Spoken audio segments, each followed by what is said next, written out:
Hello, everyone. This is Salvi Camerata. I am the project manager and training facilitator for the Imagine Institute for Learning. I come to you today with my special guest, Austin Bamber. Austin actually works for us part-time in the areas of Indigenous cultural brokerage, and he's our youth liaison. For those of you that don't know Austin, Austin works for Paladin Securities. He's a security officer. And for the last several months, he's been working at the Boyle Street Community Services. And I've invited Austin here today just basically to talk about what it's looked like in his workplace before and after the pandemic started. So Austin, here we are, end of May, and we're more than 2 months into the pandemic already. How has your work life been looking for you? Well, when I first started there at Boyle Street, everything was more or less everyone could just kind of go around and do their own thing. Where you need a resource, you go to resources, right? Now we have basically about 80% of our staff has actually been pulled from Boyle Street, and about 100, I'd say probably basically all of them, maybe like the odd receptionist or something might stop by Bissell Center, but all the Bissell staff and 80% of ours have all actually moved over to the Expo Center. Okay. I've actually never been to the Expo Center. I believe it's like an old recreational center that used to be used, and when coronavirus hit, a lot of the questions we were getting was like, what's going to happen now with our community? Where are they going to be going with everyone? Everyone staying indoors, businesses shutting down, the malls closing, places that our community members normally would go, just to, hang out, get a cup of coffee, but it's where they would stay during the day. And when the coronavirus hit, wintertime, it's cold out, they couldn't be inside. They couldn't stay outside, so there was almost nowhere for them to go. So then the Expo Center opened up, and that's basically where everyone has kind of shipped over. So we're seeing a lot lower numbers at Boyle Street. Still, the same kind of days. The only difference is now, like when it was, anyone could show up and at any time do your thing, resources, whatever.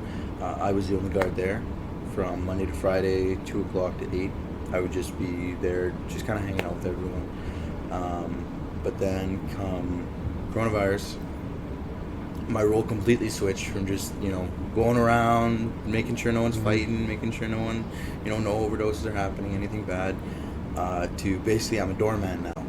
So I'm at the door, I'm at the front door. Yeah, come on in, one person, 2 people, whatever. Go get their mail, get supplies for them, whatever. And then once we shut down, it's just, we got a couple hours where we look out for the SCS, Supervised Consumption Site. Yeah. They'll close generally right when the building closes at 3, and then they have like an hour and a half break. They go get whatever done they need to. They have a little shift change in that time as well. And then,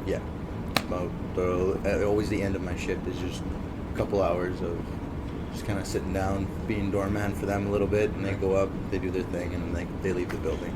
So the safe consumption site is still open, you're saying? And is it frequented to the same level as it was before, or is it... As much as I wish that there was more people going in there, and with as much stress as I've even heard from our community members about their drug use, drug habits have actually increased with just all the stress they have going around them, all the stress hanging in the air. I would really like it if that SCS was more full throughout the day and more busy, because then we know that they're safe in there, right? A lot of people, like, we've noticed that a lot of our overdoses, like their numbers kind of went up with, like, around the building, even a couple blocks away from the building. People notice they near people, but for the most part, they're pretty good with that. Yeah. Using in groups, they always have naloxone kits, but you get the odd person who's just kind of a little bit more of an outcast and doesn't want to be around people, or for whatever reason they go using their own, and that's where we get our problems. So at least every 2 to 3 times an hour we'll have 2 of our staff members they'll kind of go around, do a little lap around the building, just check on everyone, make sure they're okay. They always bring their naloxone kits, and then do a little walk around, make sure everyone's doing all right, no one's face down somewhere where they shouldn't be or anything like that, right? So that's quite a bit of a change for you. I mean, you call it, the doorman. Yeah. We see it a lot, at the grocery stores and shopping areas, the ones that are open at least anyway. But so that's quite a change for you, because I remember you telling me about situations about being attacked with chains, and you've talked to people out of trying to harm themselves.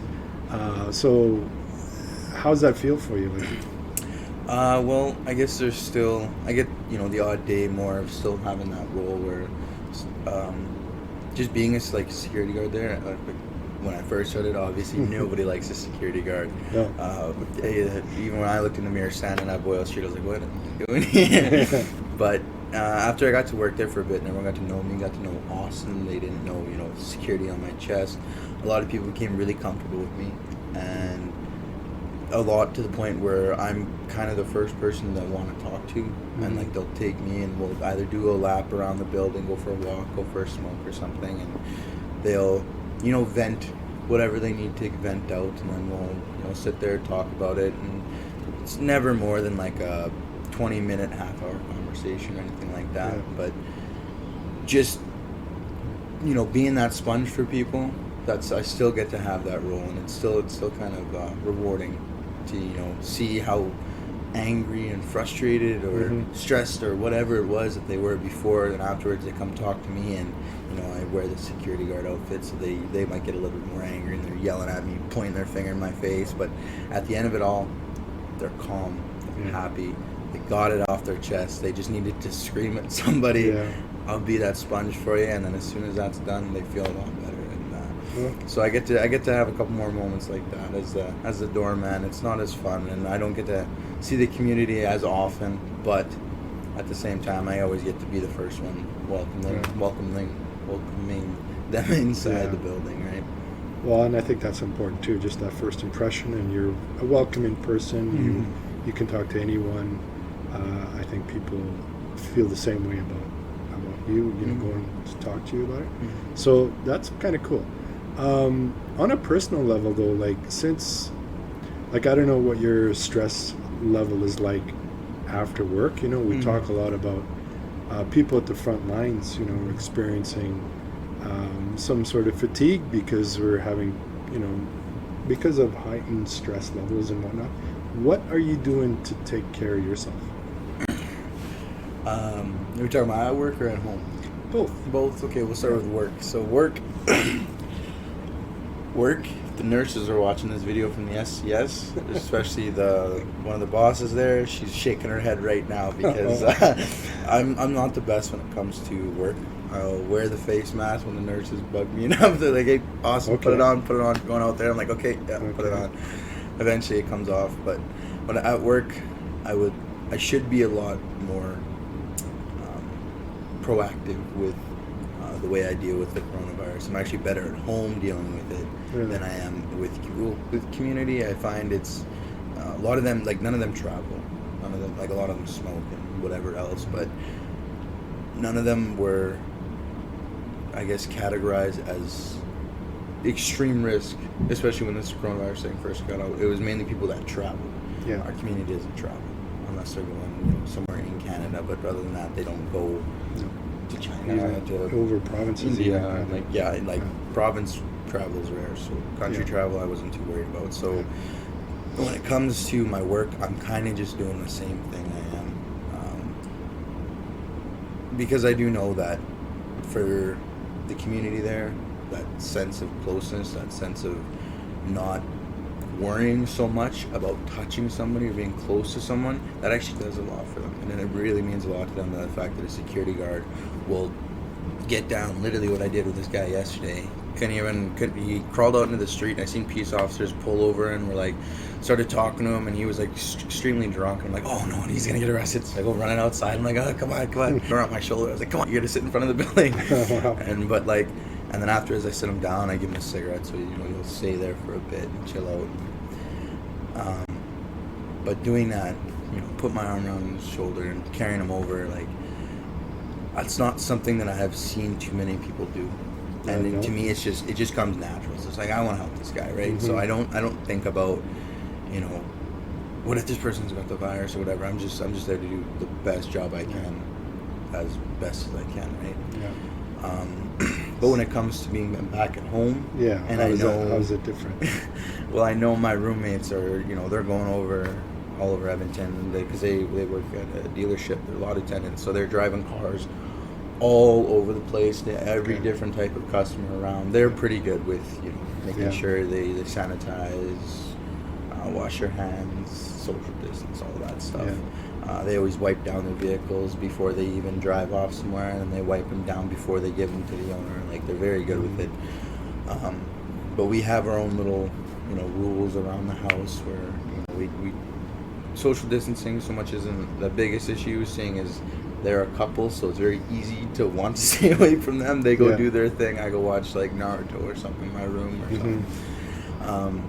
When it comes to like utensils and stuff, we all have our own assigned utensils, our own plates, our own bowls, our own Tupperwares. So if we do like a little meal prep or something, then we have our specific Tupperware that we would use to bring to lunch, or bring for lunch to work or whatever.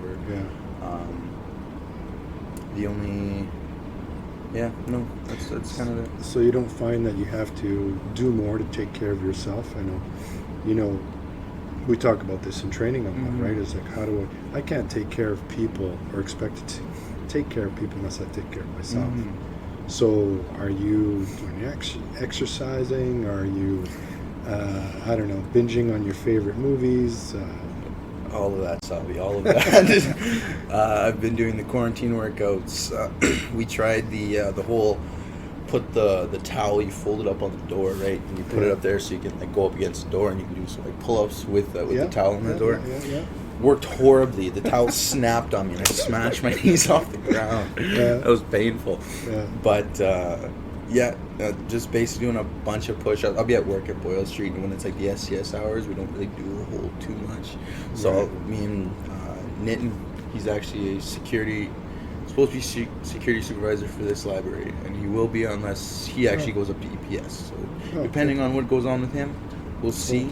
But me and him kind of have like this little rivalry back and forth. We'll be at work, we'll do chin-ups off the doorway, or doing push-ups, seeing who can get to 200 first or something. Binge watching a bunch of movies. I've probably started and almost finished all of Naruto. Never thought I would. Never had any interest in it. I remember my brother Justin, when I first moved to the city, was big on that show. He had a couple T-shirts. He was all about it, and I was like, what even is this show you're talking about, man? And then it wasn't until my little brother Kale, he was big on it, right? Wanted to talk about it with all the family. So you had to see what it was all about. I had to see what it was all about, Salvi, and so I started watching it, just like the Netflix one with it's like when he's a little kid. There's two of them. There's like a big chunk when he's a kid, and then when he's not exactly an adult, like a teenager, but that's like the main one. This was like a prologue. So I started watching like the prologue of it, got about halfway through it, and I was like, hey, damn, I'm hooked now. And then, every time I see Kale now, we can always go have a little chat about Naruto and stuff. But it's a lot of episodes, about 500 episodes. I'm at like 420, 430 something. What? Yeah. Wow. Yeah, so I've almost started and finished this entire little saga of Naruto there. So that's really cool. Yeah. Good stuff. Well, Austin, I tell you, you look good. You always look good, but you look well. I think it looks like you're taking care of yourself. Of course. But I have to say, thanks for the work that you do. It's just so invaluable. I just love listening to you talk about it, because you love to talk about it. I do. And you can see the passion and excitement in that, and I like that. So thanks very much, Austin. And who knows, I might ask you to come in for a part 2 or even a part 3, seeing how this one takes off. Yeah, we'll see. Thanks, Austin. Thanks, buddy. Virtual bump. There we go.